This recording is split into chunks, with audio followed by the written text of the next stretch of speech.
start out with a banger of the Falcon Saints. Yeah. Two bad teams. Falcons get off the 5-game losing streak where I feel like they lost every one of them by like probably 3. But that's what the Falcons do. Get a win against the Saints. Saints look bad. Good for Kirk Cousins. Good old Kirky. Getting in there and getting a W. SDG. This game was... No, we're not back on ATL. ATL Lab. Thank you for the 100 bits, SDG. Thank you. We have a hype train. Win against the 2-9 Saints or whatever they are is not going to get me back on the ATL Lab. I mean, we got Kirk Cousins playing today. Yeah. You know, old man Kirk came in. Was running things for the Falcons today, given the situation with their quarterback Bijan. By the way, Bijan is still electric, and Kirk might be there for well, he's there for the rest of the year and maybe more. Penix has to have surgery on an ACL again, which I mean, he's got another one. Yeah, it's only partially torn, but I think it still requires surgery. We're like, that dude has had some awful injury history. So I don't know. Not that he was great this year, but like, no. Yeah, hate to see it. But Kirk coming in 16 of 23, 199 yards, 2 touchdowns, 1 interception. But Bijan, 102 scrimmage yards, 70 rushing, 37 receiving. But there was, man, I tell you though, he makes running look like, oh, dude, he's so fun to watch. Bijan, his jukes and his little like stutter steps, dude, people fly by him, and it's just a thing of beauty. He's my favorite running back to watch in the NFL, and it's not even close. So he's good. Bijan is good. He's very good. Yeah. By the way, Kirk Cousins, we talked about him a little bit. Produced his first game with multiple passing touchdowns since Week 9, 2024. Yeah, I mean, he hasn't had a lot going for him, really. It's been kind of rough. And, man, the last time he was playing consistently, he was throwing pick after pick after pick multiple times in games, multiple games in a row. So, I mean, is he on the comeback trail? Old man Kirk? I don't know. I think we have a lot of Kirk in our future as well. But, you know. So, and neither of these teams are going anywhere this year. So, yeah. Well, not a lot to talk about. We talked about the NFC South, and they're like, I guess the Falcons have a chance. I mean, yeah, they went out. So you're telling me there's a chance? But shoot, 8 and 9 might win the division. Who knows? Chat, I want to ask you guys, how many wins will it take to win the NFC South? I want to you throw your numbers in the chat. I want to see what you guys got. Let's see. Oh, there's Rec. What's up, Rec? Rec's in the house. 8 says STG. Cowboys with a comeback. Hey-o. Who's better, James Conner or Bijan? Bijan. Who asked that question? That was Klept. That's insane. It's Bijan. Let's see. 500th game for Collinsworth. I know he gets hate. But he's definitely one of my all-time favorites, says Chairman. I don't hate him as much as a lot of people do, so I'm shocked he's done 500 games. I would not have guessed it was that many. Good for him. And he created PFF, which is a blessing and a curse all at once.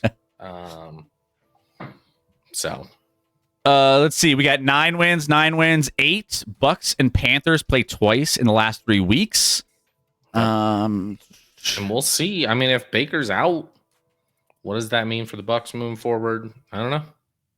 Of course, the Chiefs fan loves Collinsworth. I don't know what part of that had you the takeaway was that I love Chris Collinsworth. Is it because he glazes Mahomes? Is that like the I never once said I love Chris Collinsworth. I said I don't hate him as much as everybody else. And now everyone seems to hate Tony Romo. I don't think Tony Romo's that bad. I mean, people hate on him. I'm like, he's fine. Sometimes he talks a little bit too much. Like, just let it breathe a little bit, Tony. You know, just relax. Like, you don't need to go crazy and talk every second. Just relax. Relax. Yeah. So, anyways, I like Tony Romo. He knows his stuff, and I like Medusa. What's up, Medusa? Let's get to the next game. The Thursday nighter, which kind of shocked everybody. I mean, the Bills obviously are a team that we have high regard for. They have, a really good quarterback and a really good team, we think. Until we saw them play against a really good Texans team defense on a Tuesday or on a Thursday night, where it was a little bit of a culture shock to see the Buffalo Bills lose 19-23, and that defense dominated in devastating performance. I mean, there were sacks left and right of Josh Allen. He was just struggling to get anything going. It was kind of crazy to watch. Will Anderson tied Mario Williams' Texans record of 6 straight games with a sack for the longest single season streak of games with a sack. Only Texans player with longer sack streak was J.J. Watt with 7 games. Watt won Defensive Player of the Year both those seasons. The Houston Texans defense, we talked about it earlier tonight. It's just it's very, very good top to bottom. And they just held this Buffalo Bills team in check, dropped them to 7-4. Houston Texans 6-5 now on the winning end. And regardless of, we got a couple teams in the NFL. I would say the Houston Texans, Denver Broncos fall into this category where their offense isn't good, but their defense is winning them games. And this was one of those. Yeah. We saw Josh Allen, kind of like I talked about earlier, revert to like old Josh Allen, like trying to do too much at times, trying to get too aggressive or go downfield. Now, obviously he doesn't have weapons, but like still, like take the easy thing, take what's in front of you. Because he didn't. Their 2 touchdowns were like a 50-yard run from James Cook and a touchdown on a kickoff return. Like, Josh Allen, after having 6 touchdowns the week before, did nothing in this game. Credit Houston's defense, 8 sacks. That's insane. I do think people are a little bit overreacting to the Texans on this one. I know they've won 3 straight, but like they beat the Jaguars in the game. They were down a ton and came back and won. And they barely beat the Titans last week in an ugly 16-13 game. So while their defense is good, we'll see. They're at Indy, at KC the next 2 weeks. So that's tough. Texans have a tough thing in front of them. We'll see what they can do with that. But big win for them. And like Buffalo looks like they're going to be a wild card team. Like, New England has a pretty ridiculously easy schedule the whole season, but the remaining part of it as well. Where these 2 teams do play again, Buffalo and New England, but now you're 2 games back. You already lost to New England once, so I don't know who would have the tiebreaker otherwise. But I like credit the Houston defense. They play phenomenal, and Buffalo just looks. They look average, like the worst version of Buffalo we've seen in quite a few years, in my opinion. And that doesn't mean when you have one of the best quarterbacks in the league like they have, you make the playoffs, things happen. Like he can win you games on his own, but he almost lost the game on his own on Thursday night. He just didn't look good. Short week, maybe it was game plan. Who knows what it was, but he didn't look good. But they'll still make the playoffs. I think Buffalo will and be formidable. And Texans 3 straight wins to get back in the mix for the playoffs there. First Bills game this year outside of the Eastern time zone. STG, you know what pisses me off about Buffalo? They like to cancel James Cook out of the game instead of relying on him. I'll say James Cook. I remember in that game, he had a couple runs, and then they had like a 4th and short. They had a 4th and short where James Cook looked gassed Like, he could not play another down. And then they were like, no, you're staying out there. And they barely got the snap off in time. They rushed the play, handed off to James Cook. He lost like 2 yards on like a 4th and 1. Turned it over on downs. Like, James Cook is really good, but like, I don't know what it is with players. Like, I was watching the Chiefs game today, and Chris Jones was out on the second play of a drive on defense. Like, the Chiefs had the ball for a while, and all of a sudden I see after one play, Chris Jones go to the sideline. I'm like, how are you out of the game? How are you? You just did one play. It's like, come on, man. Like, why are people so tired now? Let's do some conditioning. By the way, Davis Mills probably heading back to the bench after this. So, I mean, CJ Stroud expected to return from his 3-game absence. There was a clip. I don't know if there's much to it. There was a celebration. I don't know if you saw this, Scotty. There was a celebration in the Houston Texans locker room where coach was throwing out game balls to different players all through the locker room, and it panned over, and CJ Stroud was just on the side and just like looking. He looked like he lost the game. Like, he was not exactly like rah-rahing, excited. It was. I didn't see a video of it. I saw a picture of him, and I was like, well, you take a picture. And he didn't. He just looked. Anytime you can look disinterested in one shot or whatever. But I would also say don't over celebrate. That's the kiss of death. If you're over celebrating a win against the Bills on Thursday Night Football, that's a kiss of death. Yeah. Don't get too high. Like, be excited about winning, but don't overdo it, because teams have done that with other teams, and I promise you lose the next like 3 weeks because of it. Yeah, it's. I mean, that might have been one of their Super Bowls, the way they were celebrating in the locker room. But yeah, CJ was not exactly enjoying the festivities as much as his teammates were. Not sure if that's because he wasn't, a focal point of the celebration, but he'll be back, and that'll be the next time we'll see him here next week. By the way, Davis Mills started Thursday's game 1 for 8, was only 3 of 12 before hitting 8 of his next 9 passes before halftime. So he started out slow, got a little bit better as the game went on, but Texans defense, they're good. So Jameis receiving touchdown today was one of the greatest plays. It was the play of the year. Best play of the year, in my opinion. Best play. I would start Jameis over Davis Mills and Mac Jones easy. Instantly. He'll do some really dumb things, but he'll make plays that you're like, dude, that guy's just fun. Sergeant. And maybe he's just so likable, so that's part of it, but like. Yeah.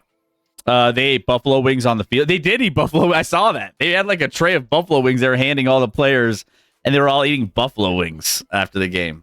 That would. Oh boy.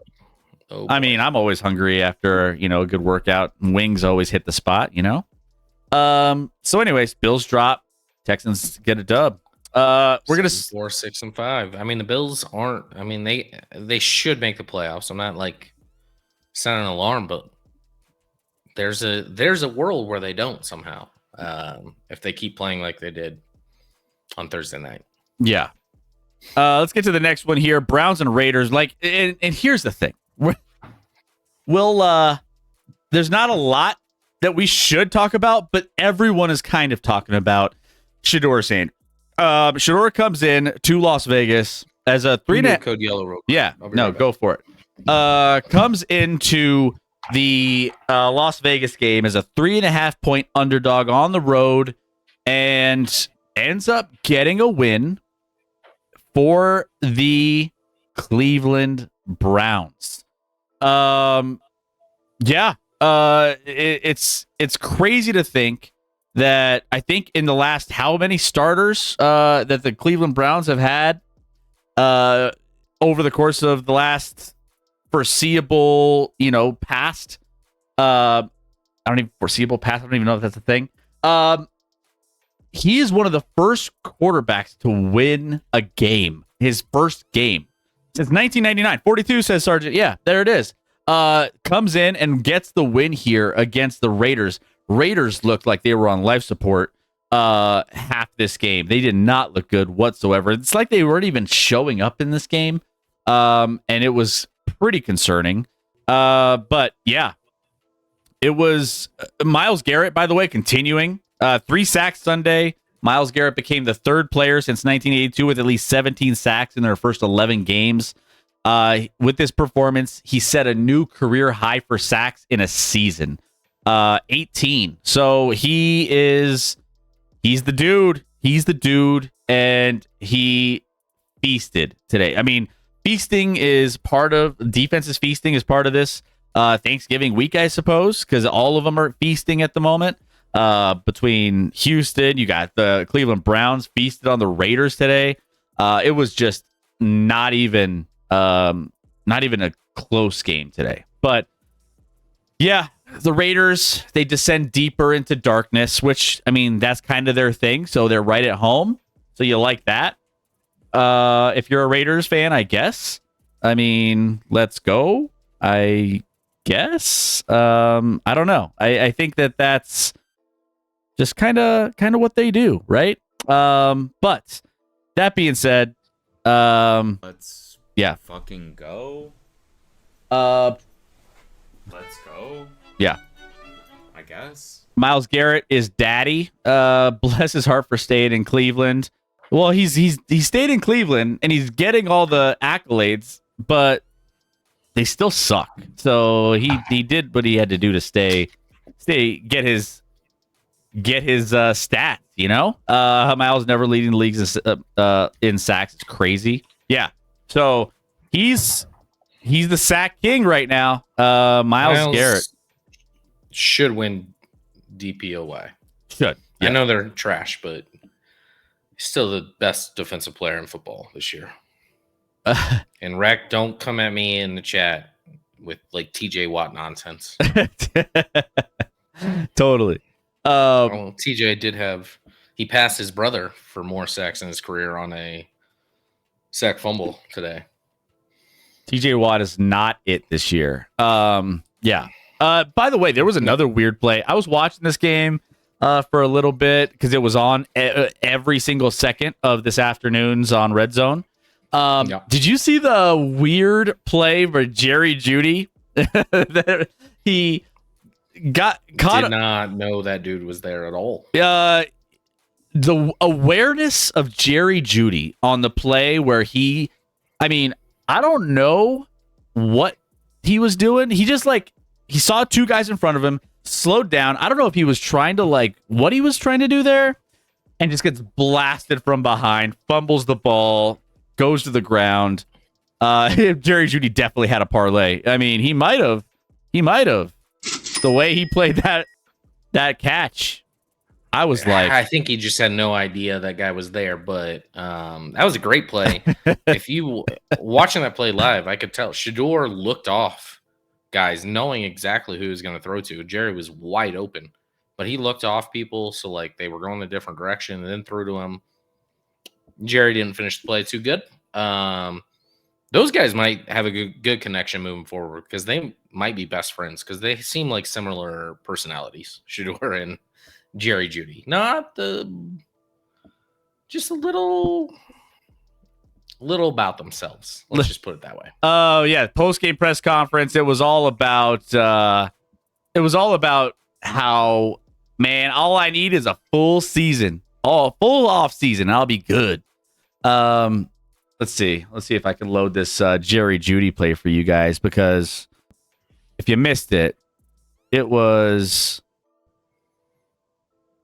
so Shador looks, throws, Jeudy, and then wait. Oh, they just whoopsies. Whoops. Yeah, not quite what you're looking for there. Yeah, the slow-mo replay looked even worse. But yeah, Jerry Jeudy. I mean, how do you not know someone's behind you? I guess, I get. Actually, what's weird is he looks to his left and sees a guy that's not that close to him, so he's not worried. But he did not look to his right or right behind him. If you look here, he he does this little skip. Do you see the little skip right there? Oh, yeah. Where I'm like, what was the skip? He had 3 defenders right there. He was going nowhere. So he probably should have just got out of bounds. Like, I didn't know what he was doing with the little skip, and then he just gets blasted. Anyways, there's Jerry Jeudy. But congrats, as we talked about earlier, Shador setting a record. First quarterback for the Browns in the last 17 to make their starting debut and get a dub. Yeah, it's crazy. At this point, he's their future. Shador Sanders is it. Let's go. he's the quarterback. He's way more interesting than Dylan Gabriel. So let's just play him. He's more interesting. He's a flashy version of Tim Tebow. Because everybody is just from the hype standpoint. Everyone wants to see him. I thought you meant like play wise. No.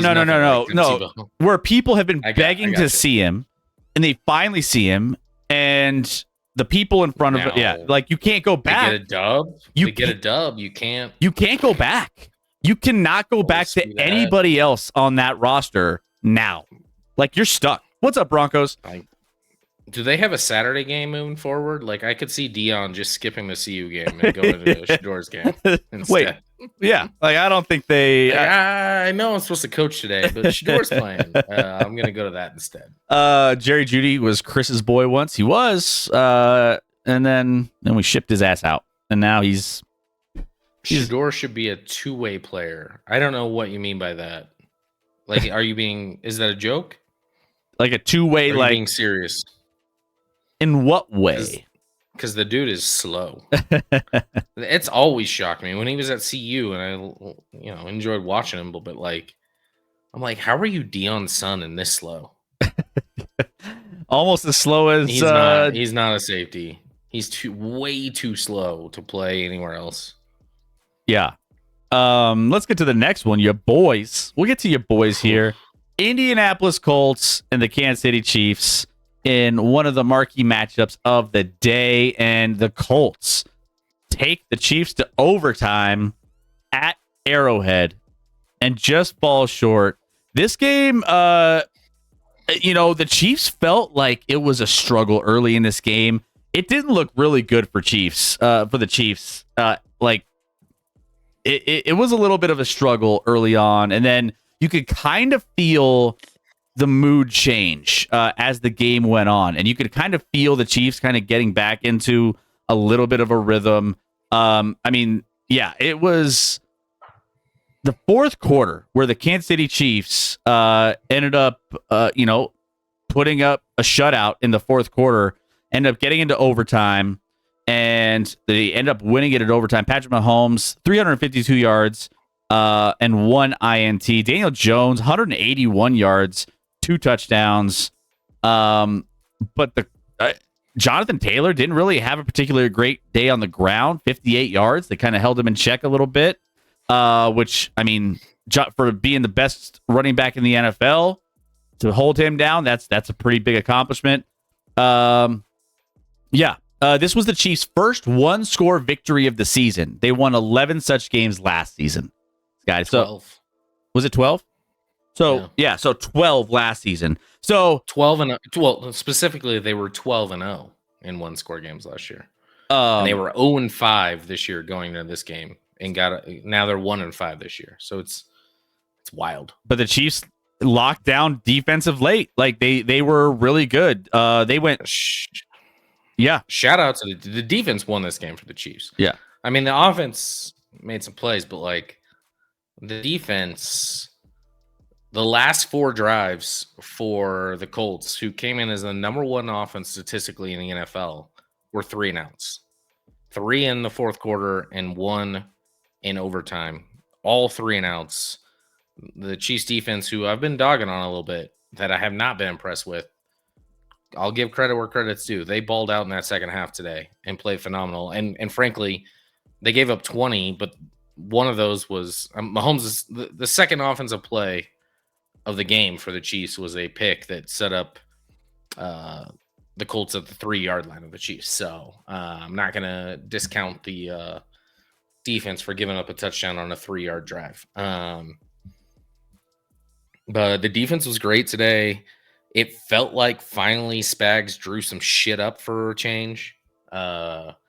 Didn't just do the first half. Felt like it was so frustrating because Daniel Jones was just making easy throw after easy throw. I'm like, if you're gonna blitz, then have your corners play aggressive and force them to make a great play. Don't just give them an easy option off the blitz for like a wide open 5-yard throw. Like it made no sense. Second half much better. I talked about Mahomes threw for 350 and played poor. Like he did not play well in this game. He missed some throws. He was moving out of the pocket where he didn't need to at times. I did not think Mahomes played well at all today, but massive win, obviously, for the Chiefs. Had to have it, get to 6-5, and now still, right there in the mix in the AFC to make a playoff run. So without this win, that would have been massive. But yeah, they were down 11 points in the fourth quarter in this game. It was 20-9. Didn't look good. But Chiefs lose the turnover battle 2-0, still come out with a win. I mean, they dominated. I mean, the yards, like I said earlier, were like 500 to 250. Like they absolutely dominated the yardage battle, and the time of possession was insane for the Chiefs. But it still never felt that good. Like it felt like the Chiefs weren't playing well. They had the bad pick at the early on. Kareem Hunt with his first fumble ever as a Chief. Yep. When they were in the red zone in the fourth quarter, and that's when I was like, that might be it. Like we might be done. And then the Chiefs turning on when they had to, made plays when they had to. Should have won in regulation. They had first and goal from like the 2 or 3, I believe, and had to settle for a field goal late to take it to overtime, but then got it done in overtime. So big win now, a Thursday game against the Cowboys, who also are coming off a huge win, and both are battling to be in the mix to make the playoffs. It'll be a fun game to watch. Probably a high scoring game. I expect both teams to be able to move the ball in that game. So that Thanksgiving game should be a lot of fun. Chiefs, a lot of faults, not pretty, but got it done against a team that was 8-2. Shut down Jonathan Taylor, like you talked about. Were great against the run all game. Yes. So, and credit to that. And one of those runs was 56 yards, and one of those was a 27-yard run. So it was just like, I mean, they pretty much, and Daniel Jones completed only 3 of 9 passes for 17 yards after the third quarter. He was lucky a lot of those weren't picked, honestly. Totally. Oh, there was one play where it was 2 Chiefs that should have picked it off, but they ran into each other, and I'm losing my mind. Yeah, no, the Chiefs dominated this game, even when they offensively, it wasn't pretty. Defensively in the second half, it was, especially the fourth quarter and overtime, it was phenomenal. Phenomenal football. So we'll see what happens moving forward. They did just sign Dameon Pierce as a running back. Dameon. He was waived. Waived by the Texans. Is that gonna be good enough, Scotty, for you? Chris, I'm not getting hyped about this, but legitimately, Kareem Hunt had a 18-yard run in this game, and I thought it was 100 yards. It might as well. I was like, and then Tony Romo comes in and is like, that's the third run of more than 15 yards on the season for the Chiefs. I mean, like they have no ability to run the ball and like have a game-breaking play. There's just zero burst from the running backs. Pacheco's been out for the last few weeks. He should be either Thursday or the following Sunday. He practiced this week, but they didn't play him.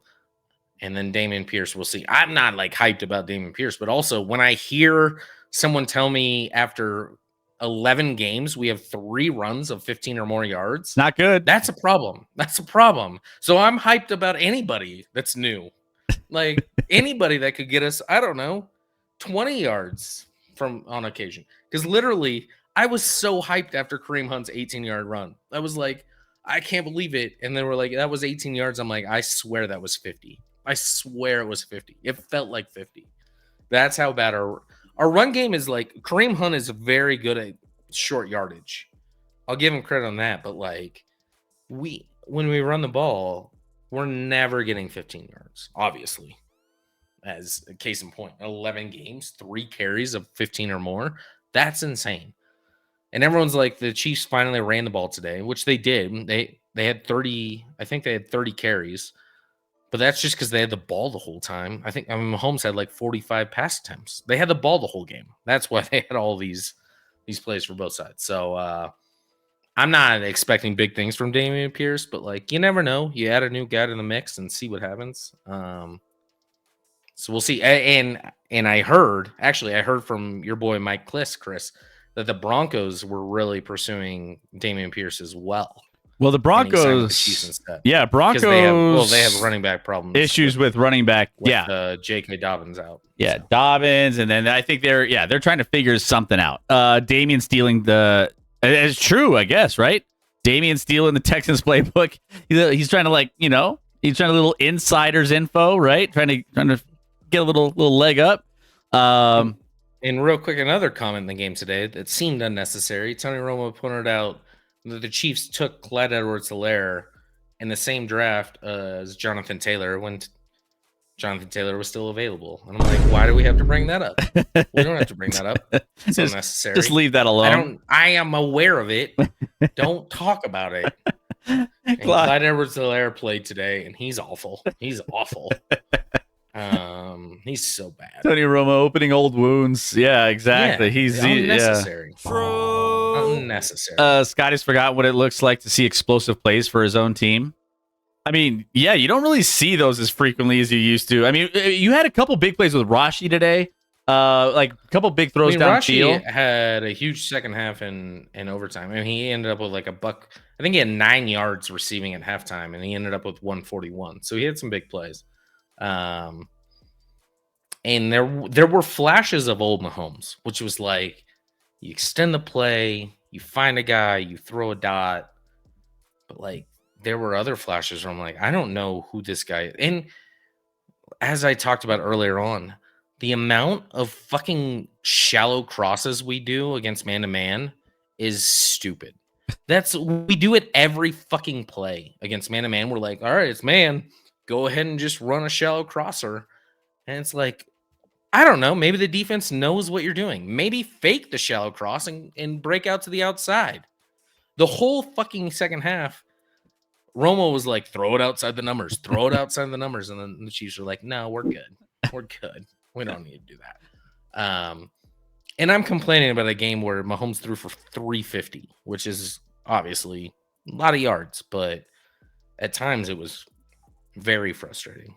By the way, the odds for the Chiefs to make the playoffs are minus 245 right now. So still really good chance if they continue to keep rolling. They still got some tough games ahead, but they can get through a couple of those tough games. I feel like they can get in a rhythm. They're going to be a dangerous team. By the way, third best odds to win the Super Bowl. Colts, the team that they beat today, are 2 spots behind them even. So yeah, the Chiefs. I mean, I'll take those odds. Chargers are now winning. Yeah, the Chargers, obviously that offensive line, unfortunately, due to injuries, is a dumpster fire. So I don't know what the Chargers are going to look like moving forward, but I'll have to cheer for the Broncos against the Chargers, which feels weird. I never cheer for the Broncos. You hate them. Well, you can come over to our side of the fence. Come over. Welcome. Welcome to the party. I'll take it. No. Chiefs, Bills, Jags, or wild cards, says Flaming. And interestingly enough, if the Chiefs and Bills make it as wild cards, and then the Ravens win, let's say they win the AFC North, those 3 will still be the odds-on favorites to win the AFC. I mean, they will be. Yeah. Ricardo. I mean, we already see. We don't know if the Chiefs are making the playoffs, and they're still the favorite to win the Super Bowl as far as AFC teams. I mean, their odds to not make the playoffs is plus 190, plus 194. Yeah, less. Yeah. I don't know why I went the other direction. Plus 194 to miss the playoffs. And they very well could. They very well could miss the playoffs still. It's not anywhere close to a foregone conclusion. I think the odds are there right now because of historical, and also I and I believe, and Kelsey said this on his podcast this week with his brother, I think this Chiefs team is better than the Chiefs team of last year, but they're losing the close games they always won last year. So I don't know. But they finally got a win in a close game. Maybe that rides momentum. Big game on Thursday. Let's go. I better have a good Thanksgiving. Yeah. I don't want to see the Cowboys lose, but I do want to see the Cowboys lose. By the way, Ricardo, Chargers got the bye week. We're first time chatter. Ricardo, welcome in. Who's your team and where you're from? Like to get to know you a little bit. Welcome in. That's what I'm saying. Just got to make the dance. P3, Thank you for the biddies. Told y'all Chip Kelly was going to get fired. Random Laker player of the stream, Mark Gasol. I do not remember Marc Gasol on the Lakers, so that's interesting. I remember his brother. Yeah, quite a bit, but I didn't know Marc Gasol even played for the Lakers. So thanks, P3. Always a nice reminder. Ricardo, Rams 34-7 win. We were watching that game earlier for like a brief minute, but we got to our an utter domination by the Rams. So good for the Rams. Bucks have issues, a lot of issues. Yeah, moving forward, and starting with their quarterback who hurt himself. He hurt his left arm throwing with his right arm, which is awkward. It's kind of weird. I don't know how that happens, but I left a mark on the stream, says P3. There you go. Thank you, P3, for the 5 bits. Let's get to the next game here. And this one, I wanted the Cardinals bad. Oh my Cardinals bad. In this I mean, we loved Cardinals 2.5, and 2.5. It was floating there for the longest time. This was back and forth down the stretch. This went into overtime. Jacksonville ended up getting the win in this one, 27-24 against the Arizona Cardinals in overtime. Jags survive a 4 turnover day from Trevor Lawrence. Like, I mean, the fact is, it was 4 turnovers. I mean, there was, and Buda Baker was like, just all over the place in this one. Trevor Lawrence threw 3 interceptions, a fumble for a Cardinals touchdown. Jags generated just 18 first downs and went 3 of 11 on third downs in the game. So, like, how do you win a game like that? I don't. It's shocking. It's shocking. And then I go back to the Cardinals' losses. Going back to the loss that knocked a lot of people in their survivor leagues that were like, the Cardinals need to be. Don't bring that up again. I'm like, the Cardinals find ways to lose games in the most insane ways, Scotty.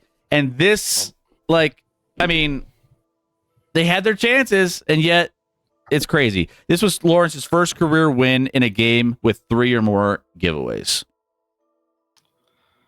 Yeah, I thought this was a good situation to take the Cardinals, and it was. We were on the right side with this game. They blew it. Cardinals go to 3-8 now. Like, Brissett threw for 317, but it didn't matter. And they were close to field goal range in overtime, so it went to OT. And I would question even the Cardinals. They, instead of calling their last time out, they went up and spiked the ball when they were at like the 10 or so yard line late in the fourth quarter. And like, if you call your timeout, like, I don't know what they were saving it for, but like, you call a timeout there, you have, or no, they didn't have a time. Hold on, they didn't have a timeout, but they didn't spike it. They tried to call a play or something. I forget. What they had did. About 18. But I thought it was stupid. I thought it was a stupid play, and they got down to the 10, and then they just didn't run another play. They just kicked the field goal with like 6 seconds to go. And even after that spike delay, whatever it was, the Cardinals still had conservatively 18 to 20 seconds to spike the ball. That would have allowed them to have time to huddle and potentially rip off 2 plays before settling for a field goal. Why not spike it there? Because you're not going to have enough time. Like, it doesn't, the downs don't matter. You're not like, I need all the downs, so I don't want to spike it. Go up, spike the ball, and have a chance to win the game from the 10-yard line by throwing a pass into the end zone. But they didn't do that. And so it went to overtime, and I believe they got across midfield in overtime. Jags started with the ball, kicked a field goal. and the Cardinals were like had a fourth and 4 or something. I'm making this up as I go. I just remember watching it with my son because I really wanted the Cardinals to win this game, not only because we had the bet, but also the Jags losing would be good for the Chiefs. Yeah. And let me see what they had. They had a 3rd and 4, followed by a 4th and 4 at the Jags 42. Spread your disease to One more first down. Like, I would have taken a tie, honestly. Thank you, Evil, for the 100 bits, as always. Jags escape with another win. I don't think if the Chiefs miss the playoffs, that Jags loss on Monday night will forever haunt me because we were so much better that night than the Jags were, and we lost that game even still. And that happens at times, but that will be the game that haunts me if we miss the playoffs. Jags get to 7-4. What do they have coming up? Hopefully they have a ridiculously hard schedule. I just don't believe the Jags are like the Jags. Oh no, they have the Titans next week. Fun. Titans, Colts, Jets, Broncos, Colts, Titans. They still play the Titans twice. Like what the If only Chris Jones made an effort to tackle. Any NBA talk today or just all NFL? Well, all NFL tonight, black market. But we'll get to some. We went to an NBA game last night and it was no good. Yeah, Nuggets lost last night. But we'll get to some NBA talk on Wednesday. By the way, if you're here for the first time, hit that follow button. We are live every Wednesday and Sunday at the moment. We are always talking some NFL, breaking down each week. Best bets. We're breaking down like the Sunday night football and all the games from the week every single Sunday and previewing everything else for the next week on Wednesday. So make sure you tune in and hit that follow button so you know when we go live. We're going to get the TikTok stream up soon. Hopefully we'll get that. We got to start. They got requirements, I guess. So we got to get that going. But that's going to be coming up here soon as well. Jags feel to me like a team that could lose every week or win every week. Like it's going to be tight every week, regardless of who Jacksonville's playing, and we'll see what happens. But they're 7-4, and now playoffs started today, they're in. So, yeah. By the way, on the screen here, one of my favorite plays from this game was when Big Boy caught it one-handed. By the way, skillfully.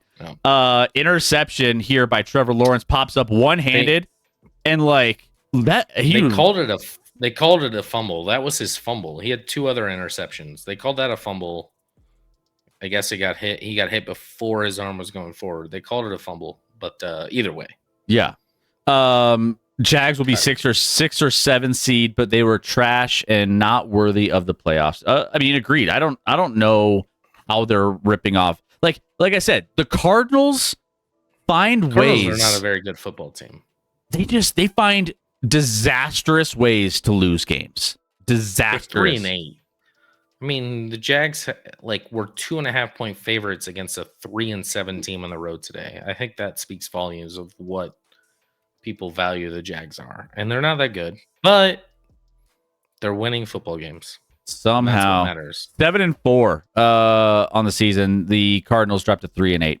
All right, so that was one of our overtime games. We had a few overtime games, by the way. This was not one of them. This was the Packers and Vikings. I didn't really watch too much of this game because I didn't see any of this game outside of just JJ McCarthy sucking. JJ McCarthy just. The Vikings offense cratered in this game. It was so bad. So bad. It's the hesitation, man. JJ, he's slow to pull the trigger. He hesitates a ton. He was not good in this game. He threw 2 second half interceptions, one deflected, he sailed it. Minnesota went 3 and out on 3 straight possessions. Vikings ended their offensive day with consecutive McCarthy picks. He finished the game with a grand total of 4 net yards in the second half. He had 87 yards passing. 4 net yards in the second half. It doesn't get much worse than that. I mean, it was rough. The Packers didn't really need to do too much because we've been kind of figuring out what the Packers are because they're like kind of up and down. I still think the Packers should be better than even what they played today. They dominated today, but anyone would dominate that garbage offense. They're 7-3-1, and I'm like, why aren't the Packers better? Yeah. Like they should be better than they are, but they're not playing that way. So yeah, we'll see. The run game, even without Josh Jacobs, was decent today. Emmanuel They ran Wilson. the ball a lot. Emmanuel Wilson got a couple touchdowns. First 100-yard rushing game by a Packer since Josh Jacobs in Week 12, 2024. Wow, that's surprising. And Jordan Love threw for $139, but also didn't have to do a ton. JJ McCarthy did it all for them. So Packers, JJ's the shit. It'll be interesting because I think the Packers, talent-wise, on paper, should be right up there as one of the favorites in the league to win it all. And every week I leave, even in this game, they won 23-6, and I leave like wanting more. I want more. I want you to be better. Be better. Let's see. Craziest stat of the day. I saw this post earlier. Quarterback JJ McCarthy would have had a higher pass rating if he would have just spiked the ball. I feel like I see that all the time. Like if he would have just spiked the ball on every play or something like that, his rating was 34.2. And I don't know how they do the ratings or whatever. Rating if he spiked the ball in every play would be 39.6. Is that real? Is that I can't imagine why you get a rating for spiking the ball. like So I don't understand it. I mean, here's this like stat here. I don't know. I guess you don't get minus points like throwing a pick or whatever, but also I don't do QB rating. That QB rating is garbage. I actually think QBR is actually much more reliable than QB rating is. It's not perfect. There's nothing that's going to be perfect, but the QB rating thing is broken. But either way, he was awful. I mean, you're wasting Justin Jefferson and Jordan Addison so much right now. And you had Sam Darnold. You could have just re-signed him for a cheap contract and been what you were last year, which you won a ton of football games. Again, I'm not ready to completely sell on JJ McCarthy, but right now he's playing really bad football. Playing like ass is what he's playing. Let's see. Spike is an incomplete pass. Yeah, and I think people were saying that. Yeah. 10 Cats. Are you more surprised that the Vikings are 4-7 or the Bears are 8-3? 8-3. I think I would be. I knew the Vikings that's weren't more surprising. Yeah, we knew the Vikings were going to struggle a little bit here and there. And this seems like maybe it's a little light on what maybe we thought. We thought maybe they'd be a little bit better, but like the Bears at 8-3 is kind of like we wanted them to be that last year, and they weren't. And we were like, yep, they're going to be ass again. They're going to be, they're just not there. And here they are, 8-3. I'm like, wow, okay. Flaming hot. We'll get into the Bears in their recap, but he's like, Bears are frauds. Caleb is still errant. And I don't fully disagree with that, but they're winning again. They're winning football games. So Ricardo, thanks for all the schedule. He's keeping you guys informed, keeping you guys on your toes, making sure you know where to watch all the games. Thank you, Ricardo. I mean, that's the best, at least first two game lineup on Thanksgiving we've had in a while. Oh, absolutely. How much? I mean, for years, obviously the Lions were bad. Then they got good, but then they still played like a bad team. And I feel like then the Cowboys are playing like the Giants a lot or something, or Washington on Thanksgiving. This is the best lineup we've seen in a while on Thanksgiving. So I'm going to turn the TV on, and I may not eat, actually. I get nervous so when my team is playing. So I might not eat when we're together on Thanksgiving, Chris. It's fine. It's fine. You know, I'll eat plenty for you, though. It's all right. We'll figure that out. Patriots and Bengals. So we talked about this game on our Wednesday show, and this was one of those games where someone in the chat, or was it Rec maybe? No, it was someone in the chat where they were like, Patriots is the side. And I'm like, nope. If anything, I would say I would lean towards the Bengals. They were getting 7.5 in this game. And I was like, I feel that that's the side. If I was going to take a side, it would be Bengals plus 7.5. And the Bengals were competitive in this game. I mean, there was a bumpy afternoon for the Patriots. And they were up at going into the fourth, 20-13. Yeah, and it was just no, that's bad math. They were up. No, they were never. No, they were up early, but no, I was looking at the wrong side. Sorry. Yeah. So, I mean, going into halftime, New England only had a 17-13 lead, and it was still, I mean, after it was pretty close. Then both teams had a defensive touchdown in the first half. Correct. 2 pick sixes, one by each team. Correct. So, and then the Bengals pick 6, you felt like, all right, like maybe this, like, all right, maybe we could get a little bit of momentum here with the Cincinnati side. But yeah, in the end, New England Patriots end up winning this game. They improved to 10-2, best team in football as of right now. Cincinnati drops to 3-8, and I mean, best record in football. Or best record in football, I should say. Correct. Yeah. But Bengals waste another improved defensive performance. They played pretty well defensively by and large today, as opposed to like in comparison to some of the other games that they've played.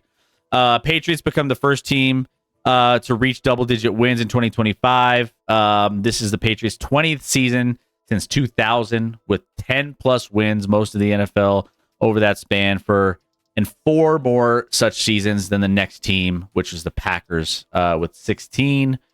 But the red zone offense was not really great for New England. I mean, Patriots spent 9 plays trying to find the end zone from inside the Cincinnati's 11-yard line, so that was kind of a struggle for them. 6 of those snaps came from Cincinnati's 1-yard line, by the way, yet none of those found the end zone. I mean, there was a touchdown pass to Hunter Henry that was wiped out by an offensive pass interference penalty, a sequence that felt like it lasted like 30 minutes. Like it was like I was watching that sequence and I was like, they're still on this drive? It's crazy. So I don't know. I'm still kind of skeptical on the Patriots.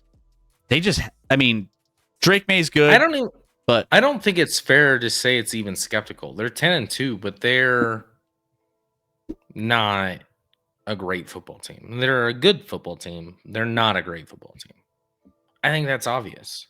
I don't know why they've played a very soft schedule. Outside of the win against the Bills, and like who have they beat? They beat, let me roll through this. The Dolphins, the Panthers, the Bills, Saints, Titans, Browns, Falcons, Bucks, Jets, and Bengals. Like, it's insane how soft that schedule is. And they lost to Pittsburgh and Vegas. They lost to Pittsburgh and Las Vegas. Las Vegas is the worst on that one. The 2 losses are the teams that aren't that good at all, especially the Raiders. But the Steelers aren't that good either. So, like, and that was early on in the year. They've rolled off a bunch of wins. I'm not trying to discredit it. They've made huge strides, and they're going to be a threat moving forward. But this roster is not that good. This team is not. I don't know. They're not that good.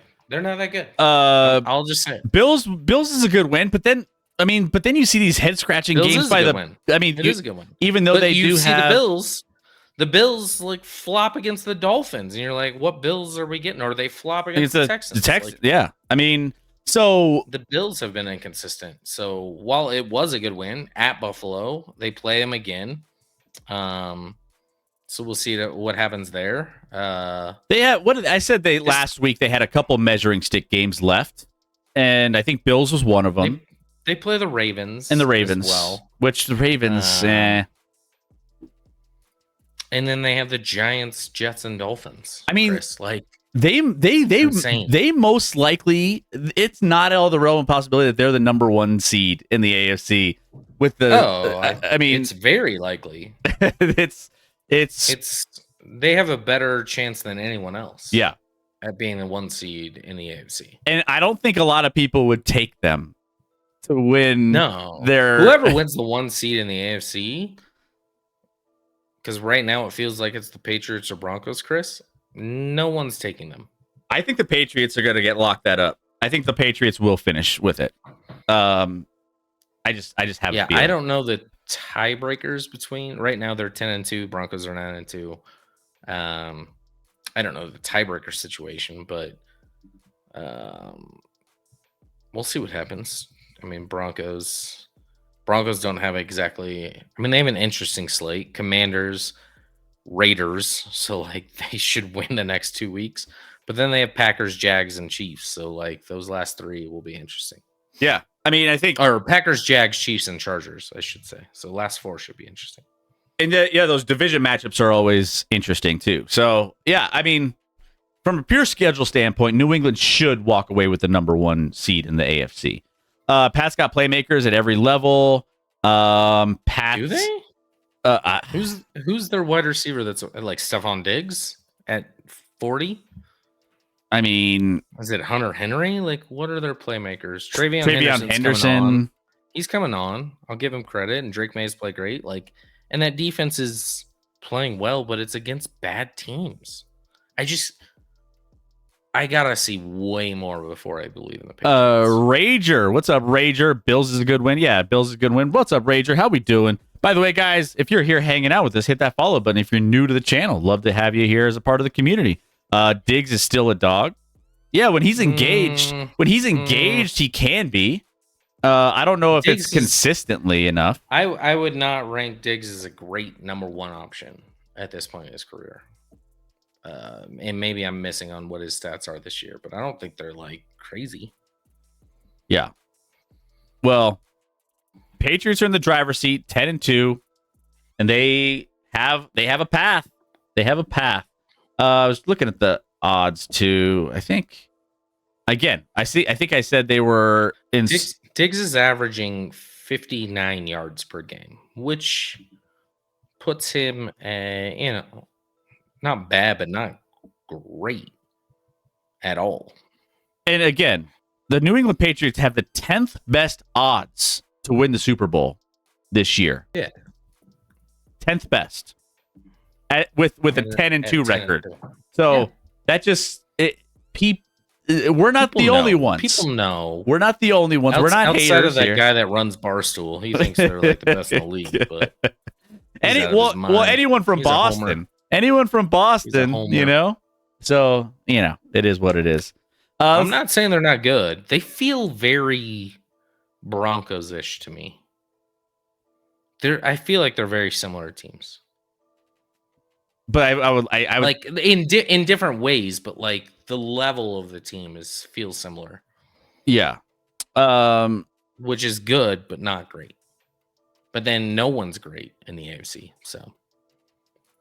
And even still, I wouldn't hate an opportunity for the Broncos to play against the Patriots. Oh, you would welcome that. I mean, I wouldn't hate that at all. You would rather play the Patriots than the Chiefs for sure. Oh, you know that. Yeah, absolutely. Yep. But anyways, Chiefs have a better odds to win the Super Bowl than the AFC West. The team currently playoffs who had the hardest. Just take off the West. Strength of schedule. Than anybody in the AFC. Currently, the Rams. The Bills are still there.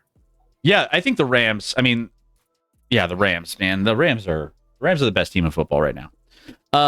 Let's get to the next one though. The Lions and the Giants. Ooh-wee. This game was all over the place too.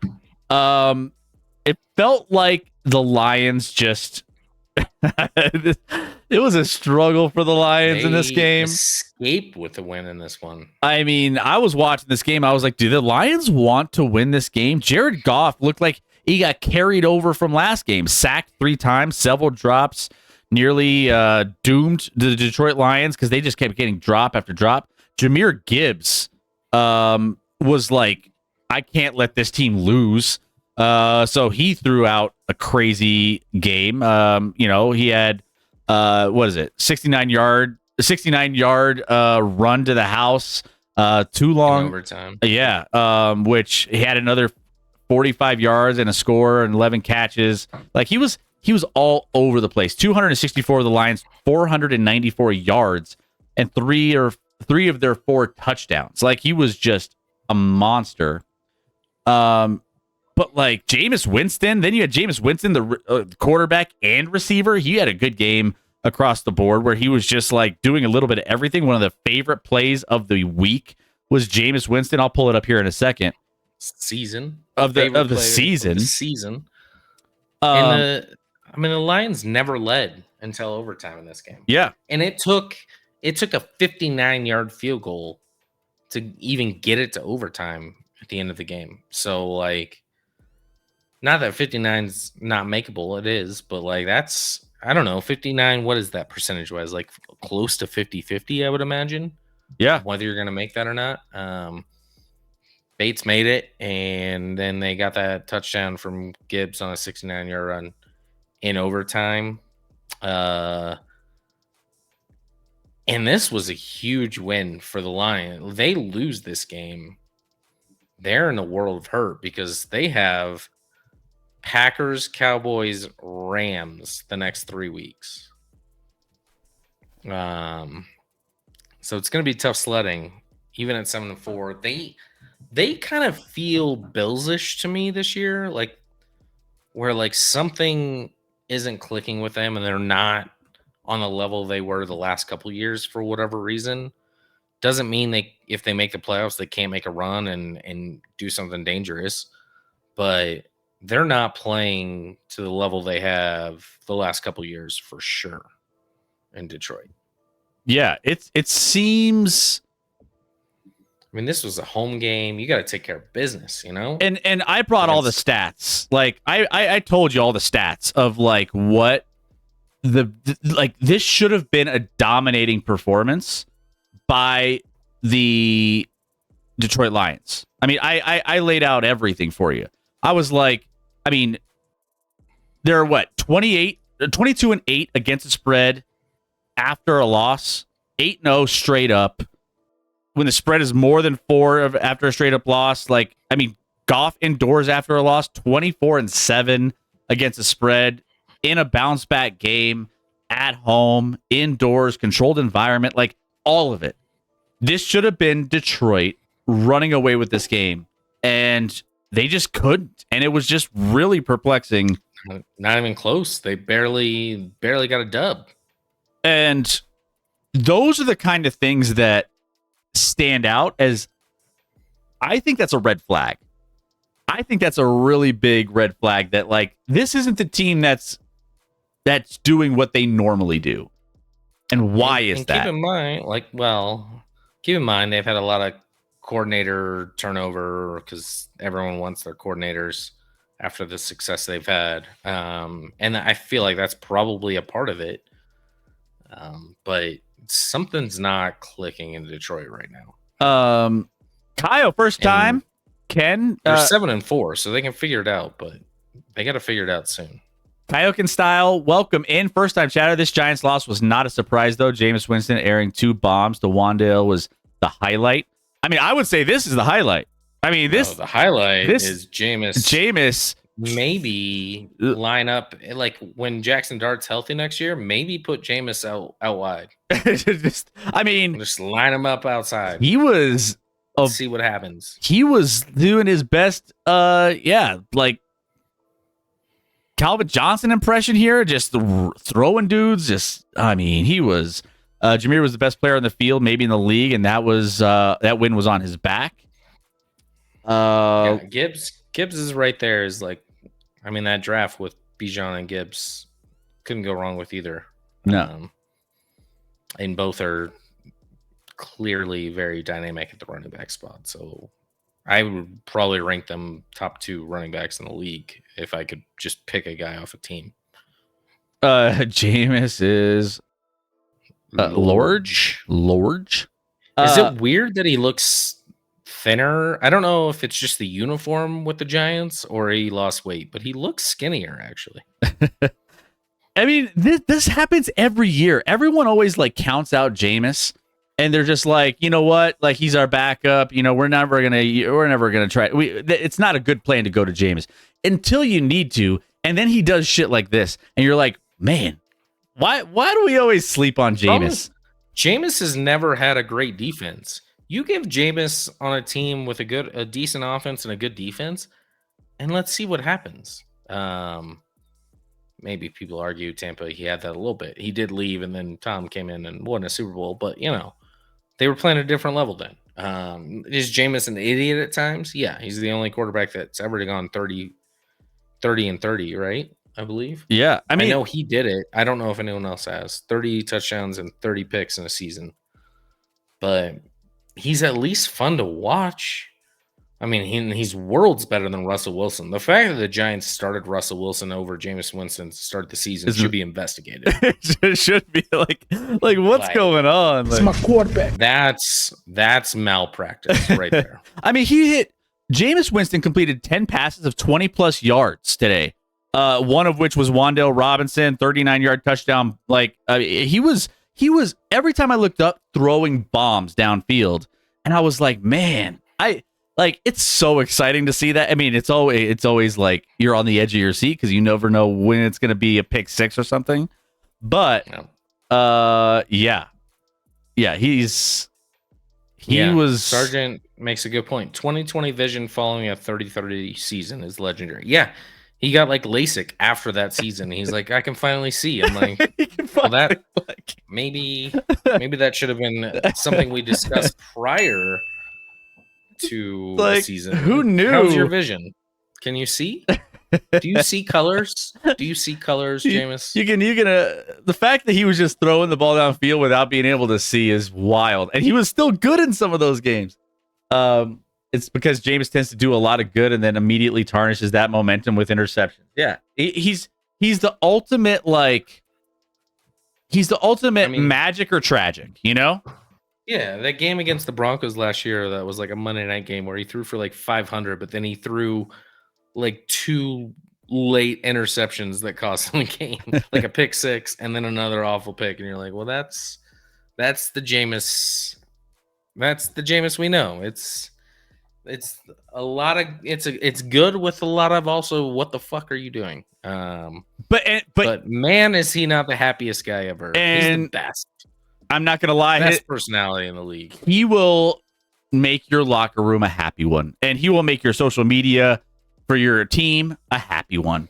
So Jahmyr Gibbs, by the way, I'll just finish up with this one on this team or this game. Jahmyr Gibbs, 44th career touchdown, surpasses Hall of Famer Jim Brown, who had 42. Hall of Famer Emmitt Smith, 43. Tied Hall of Famer Randy Moss, 44.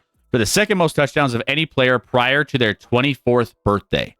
He trails only Barry Sanders, who had 47. So I'm not gonna lie, there's a lot of good names that I just rattled off. And Jahmyr Gibbs he's joining some elite company. Yep. Yeah, he's great. And he's carrying them offensively right now. Yeah. So, or at least he did today. Well, they don't win this game without him. So shout out. All right, Jets and Ravens. Another game that Ricardo 2026 NFL draft begins April of 2026. Ricardo ahead of the game. I was when the Chiefs were down 11 today. I was like, let's start. Who can we get in the draft? Let's project this out a little bit. Jets, Ravens. Ravens end up winning this game 23-10. It was a struggle for the Ravens. We were talking about this a little bit when we were watching the Sunday Night Football game. You see this score, and if you didn't watch this game, you're like, oh, easy win for Baltimore. Not so fast. Like the Ravens finally woke up in a second half, and they got an ugly win. Derrick Henry was not effective, really, even though he, was able to get into the end zone. The offense just looked brutal for the Ravens. The Jets with Tyrod Taylor made this competitive. Like, mistakes ended up like really putting the Jets in a bad spot at a point in this game. But like, yeah, this game, it wasn't a pretty game across the board. I didn't love watching it. Lamar Jackson struggled through the air. I couldn't get anything going. Offensively, they just looked bad. Well, I think it was 13 of 23 for 153 yards. And I mean, it wasn't good. So Ravens ended up getting the win, though. They've won a handful of games straight. They're 6-5. Jets dropped to 2-9. Yeah, I agree. Ravens against a bad Jets team, 4.2 yards per play in this game. Lamar coming back has not fixed that off. In fact, they looked way better early on in the season offensively than they did in this one. 241 yards of offense in this game. They actually got outgained by the Jets in this one, but turnovers for the Jets kind of ruined it. 2-0 turnover differential sealed the deal for the 2-9 Jets, who are bad. Like, the Ravens have won 5 straight, and I'm so unimpressed with that streak. Not a lot of. I mean, they beat the Jets, Browns, Vikings, Dolphins, and Bears. They did beat the Bears, but like that, and some of that was before. I mean, the Bears win was before Lamar came back. Lamar's come back, and everyone's like, all right, now they'll get cooking. Credit to them, their defenses look better. Again, they've played bad teams. But the offense with Lamar is not in sync at all right now. And it's a question of, like, is he fully healthy? What's going on there? And he was kind of asked that in his post-game presser, and he kind of had a weird answer, like, I'm out there. He kind of was just like, well, I'm playing. So I don't think he's fully healthy. I don't think he'll be healthy all year. And even if this team wins the AFC North and makes the playoffs, they're not a threat like they've been in prior years. And I just don't trust this team at all right now. Playoffs? Don't talk about playoffs. Yeah. There's something we've kind of been saying this about teams, like the most recent teams that we feel have been kind of just underwhelming, that have been really good in years prior, like last year before, like the Bills, the Ravens. The Chiefs are the only team that's kind of turning that around a little bit right now. And so, I mean, I think you're just being nice. You know, just include the Chiefs there. I mean, the Chiefs haven't looked. I mean, if you're looking at what they've accomplished going back, but still, the Chiefs have a really good roster. It's just they can't put it together. Like the teams that you're used to seeing are just not looking the part. And so Ravens, they don't even feel. No one really feels dominating at any level. Kyron style, my team. Oh, go ahead. Cuban has a good point. If Jets stay with Tyrod, they'll have their franchise QB next season. He has that power. That's true. Yeah. Anywhere Tyrod is, they find a new quarterback, and that dude's, whether it's Herbert or Josh Allen or whoever, they find their guy. They always do. Tyrod. Outside of I think Tyrod was with the Browns, so that's TBD on that one. But at least they're number one in the division. Also, my team is the Browns, and the Sanders really showed himself to be promising after seeing what he did.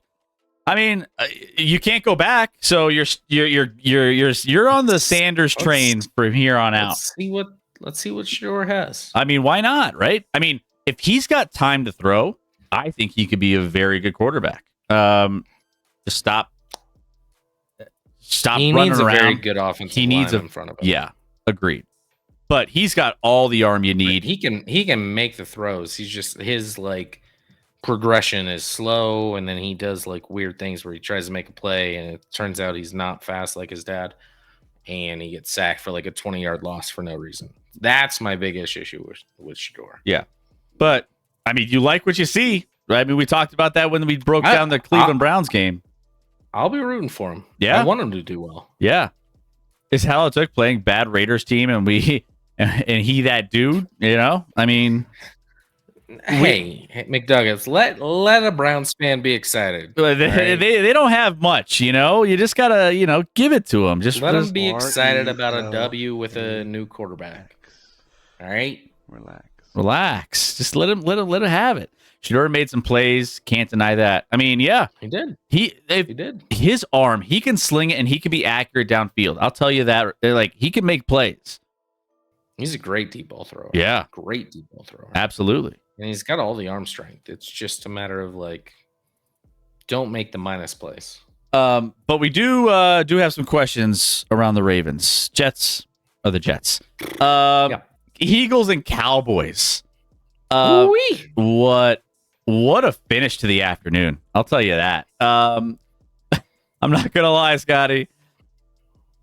The Cowboys, watching them early in this game, I was like, man, the same old Cowboys making the same old mistakes in the big games, and it didn't look good. Philadelphia was leading this game for a majority of it, and it was 21-7 for the longest time. I felt like no matter what happened, like the Cowboys would somehow find a way to, push down the field if something crazy happens. It was a comedy of errors early for the Cowboys. Like that's all it was. It was just the craziest thing. They kept shooting themselves in the foot, digging a 21-0 hole for themselves, and finding a way to get back in this game. CeeDee Lamb kept dropping balls. You got Eagles offense that went ice cold after their fast start.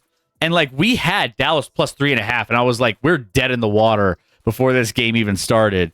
And surely enough, I was like, the Eagles haven't really done much as this game went on. And I was like, you're telling me there's a chance? So you're telling me there's a chance? And there was, and they kept the door open. The Cowboys made bad plays, bad pick in the red zone from Dak.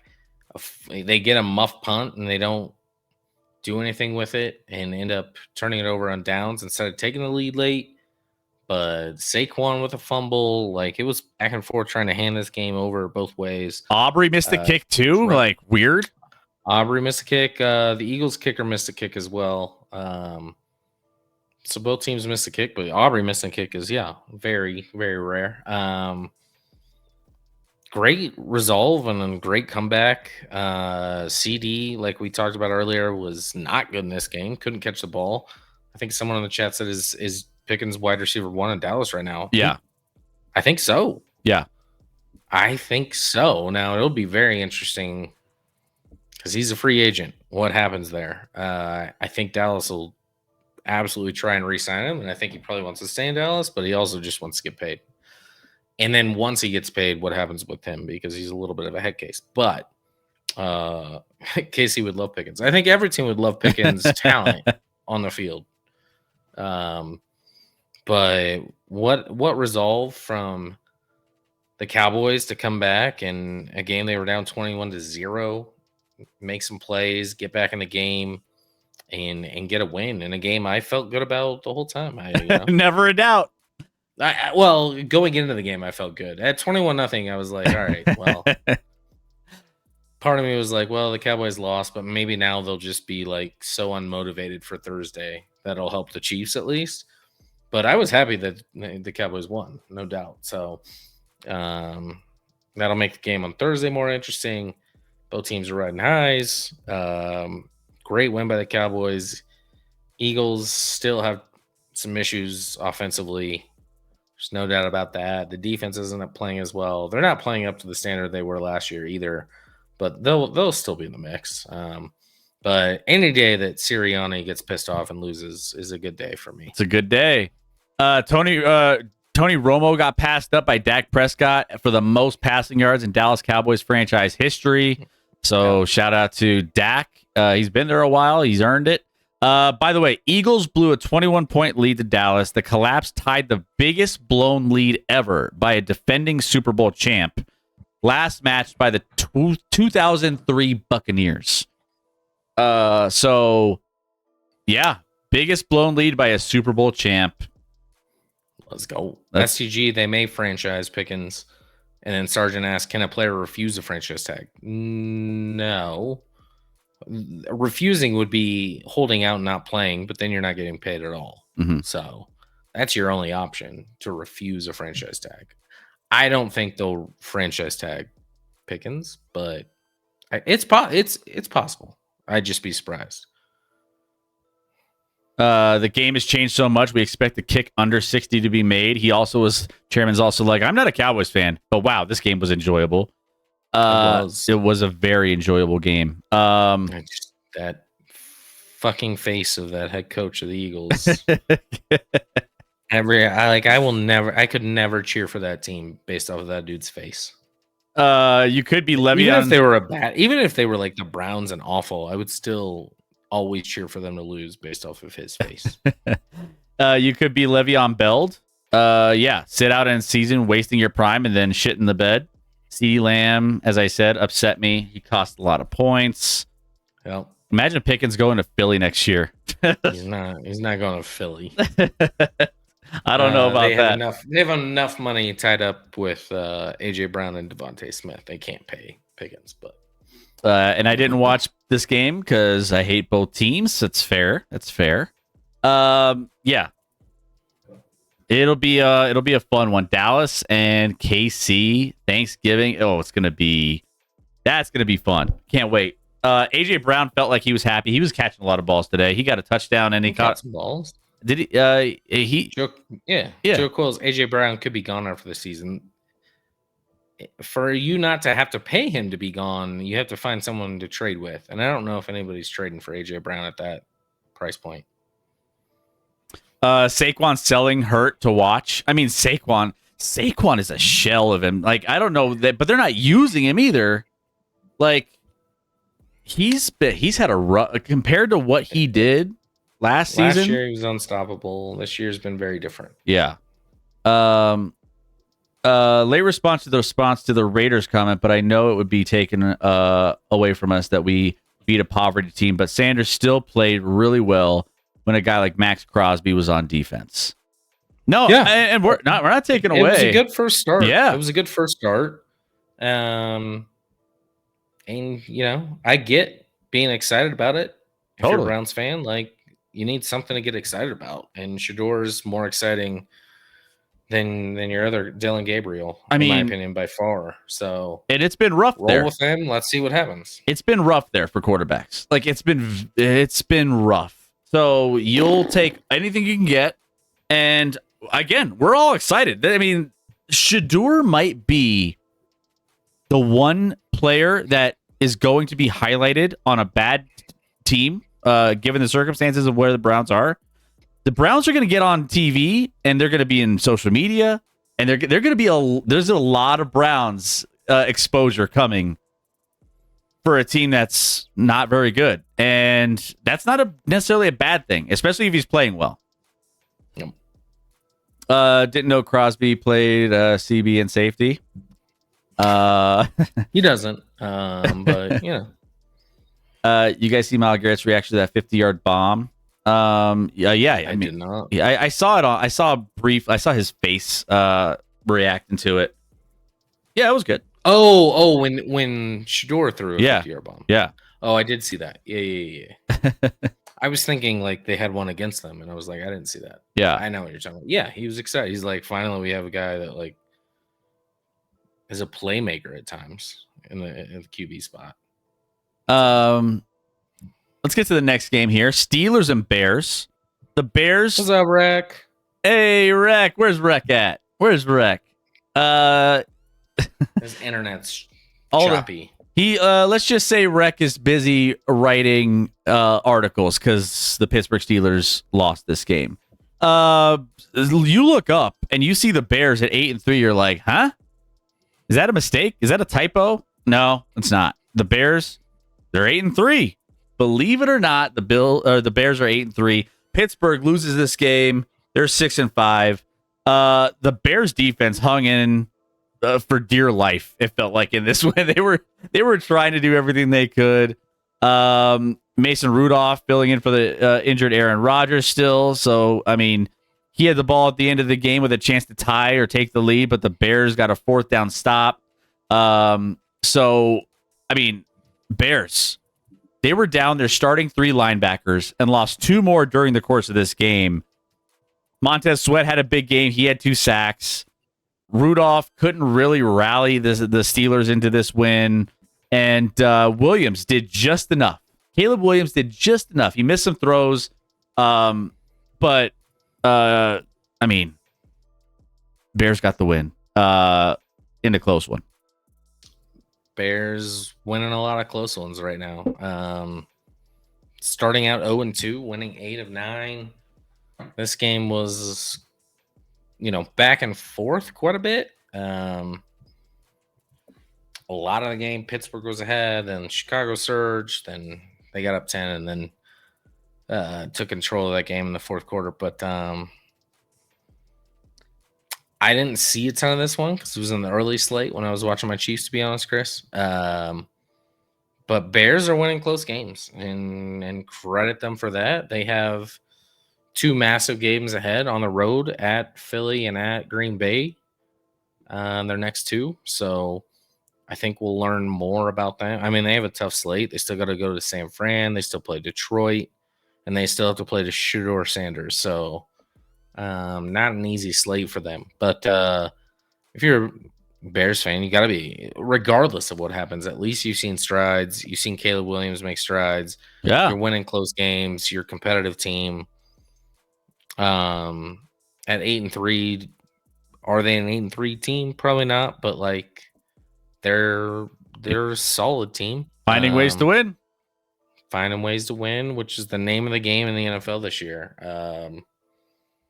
The teams that are winning close games are the ones at the top, shockingly. It's a weird thing, but not a ton of blowouts week to week. So like we got a lot of close games, and they're finding ways to win, whether it's, I think their last 4 weeks, they won by 5 against Cincy, 4 against the Giants, 2 against the Vikings, and 3 against the Steelers. But it's 4 dubs. So whatever the Bears did in the offseason is paying off. They're having a great season. I mean, Caleb Williams led scoring drives in all 4 quarters, threw 3 touchdowns, overcame a couple fumbles. But, he looked like he was, in a good rhythm. It's at points in this game where I was like, all right, well, he can get it done.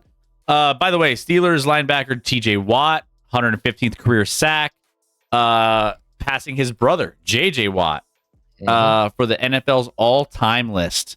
So, in a losing effort. Passed his brother for all-time sacks. So, we'll see if JJ comes out of retirement or not. But that one feels like it's over. I mean, over 230 career sacks between brothers.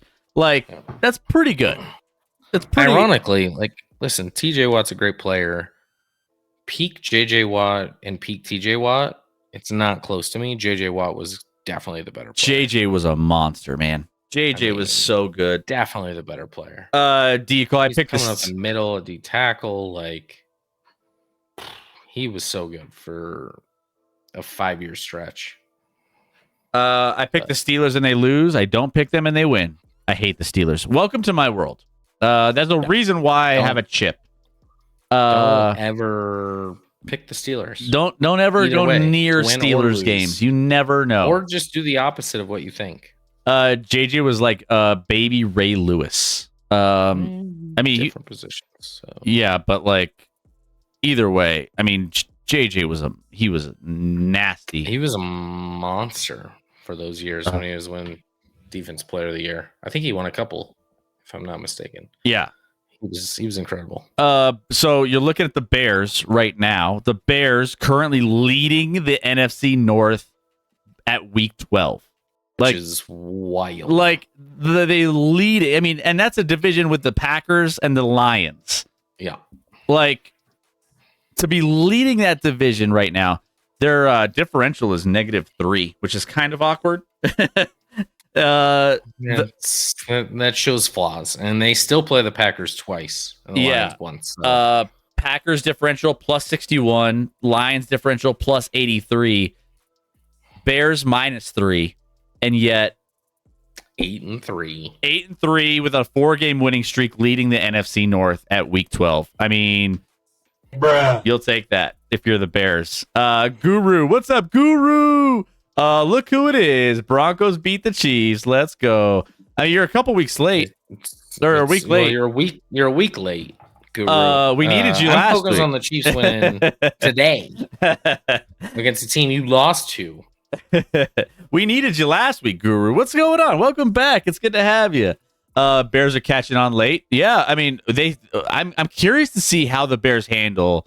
I'm curious to see how the Bears handle the next couple weeks, though. I think it's going to be fascinating. Yeah. But and they'll be in the mix. I think Caleb's playing pretty good. That offense is pretty decent. The defense is more opportunistic than anything. I don't think the defense is great, but we'll see. We'll see how they handle these next few weeks. Yeah. Yeah, we're doing well, Guru. We're doing well, hanging tight. We got a week. We're talking a lot of football. We got NBA, NHL. We got our Avs and Nuggets going crazy right now. Well, at least the Avs are.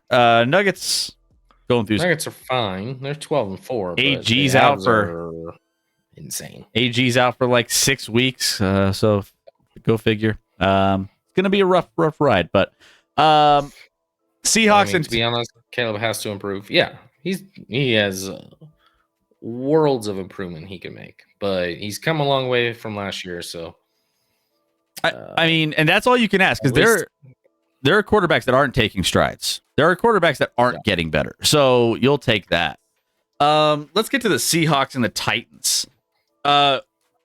First of all, Jackson Smith and Jigba is insane. He's an absolute monster of a player. Jackson Smith and Jigba was all over this game. He broke the Seahawks single season receiving yards record, by the way, today in week 12.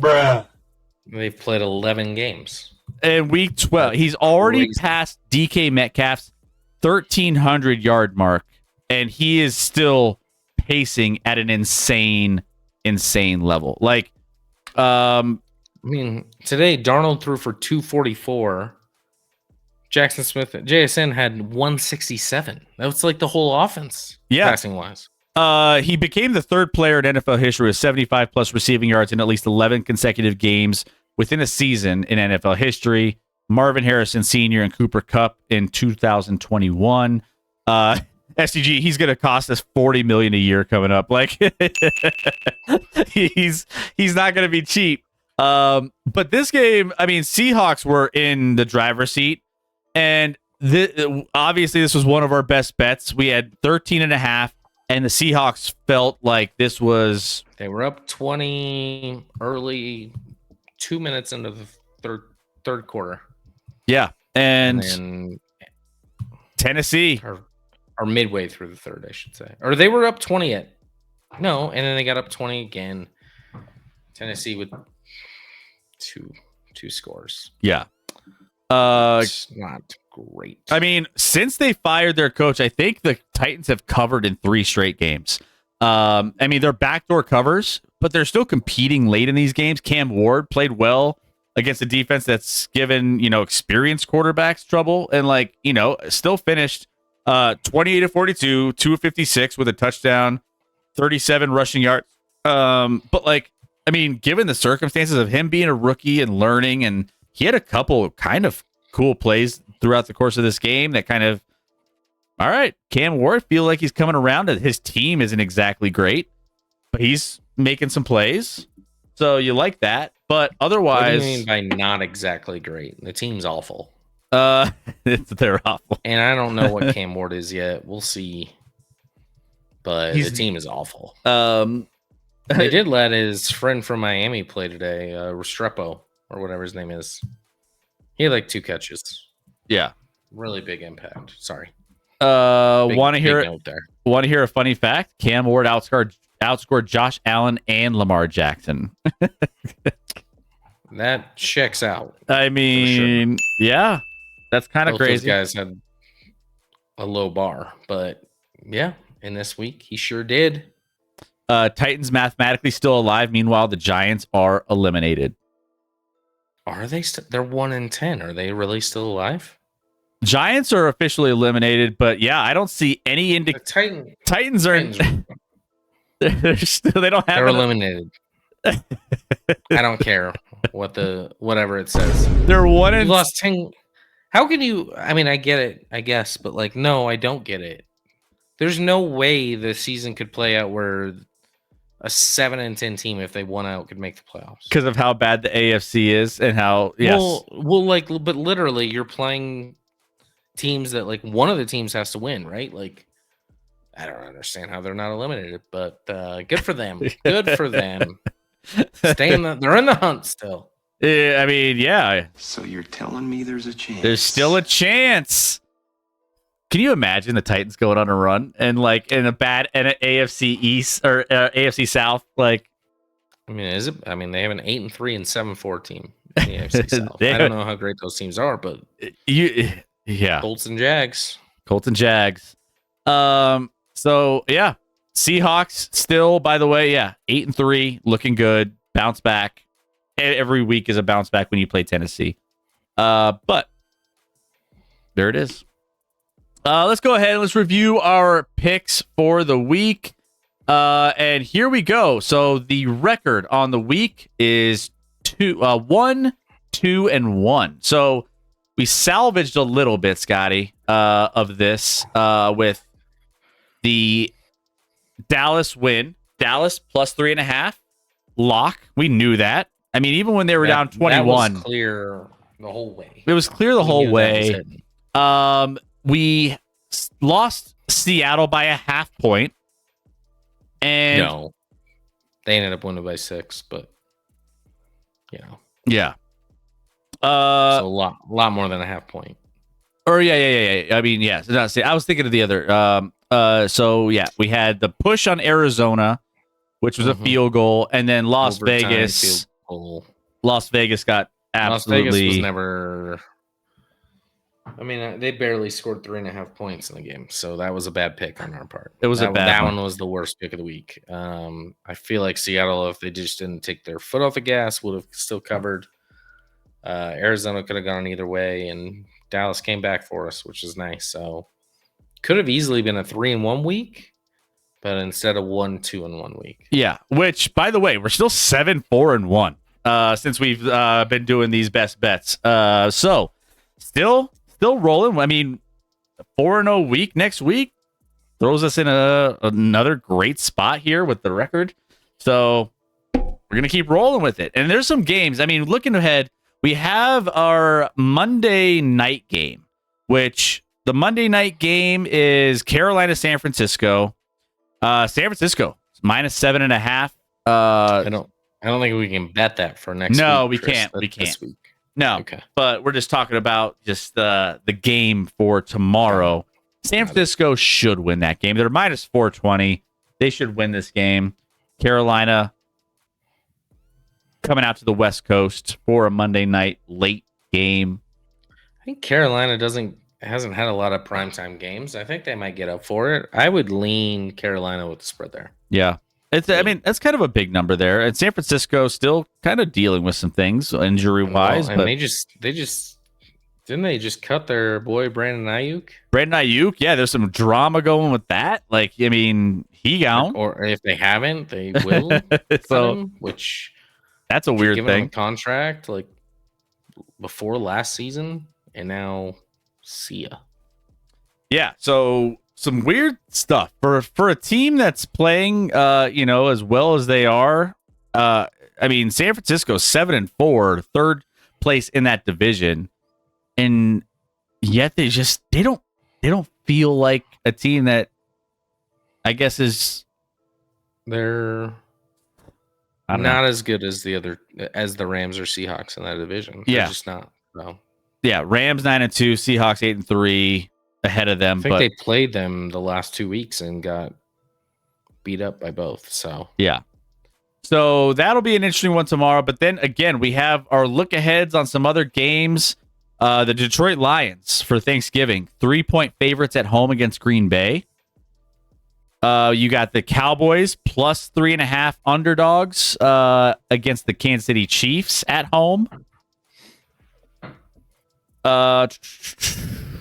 You got Baltimore, 7.5-point favorites against Cincinnati.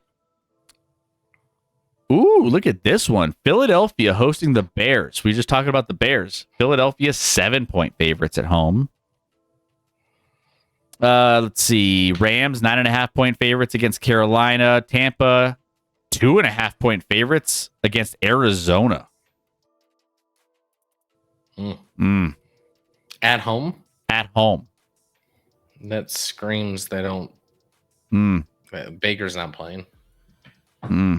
That's But even still, I like Arizona a little bit there. I mean, you could teasing Arizona is a no-brainer on that one.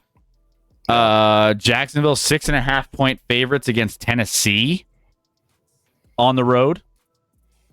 Miami. Let's go Titans. Let's go Titans. Miami. Remember the Titans. 5.5-point favorites against New Orleans at home. Miami's.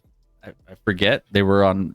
Forget some of these teams when they're on bye week. You're like, man, I forget. I forget Miami. Like if Miami and New Orleans just decided not to play, I'd be like, that's fine. Be like, okay, all right, that's fine. Yeah, I get it. Then and then we got some other ones. San Francisco, Houston.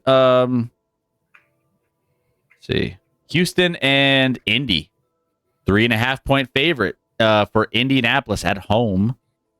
In that one, over under total 44.5. I think the under feels really good in that one. Buffalo Bills 4.5-point favorites on the road at Pittsburgh.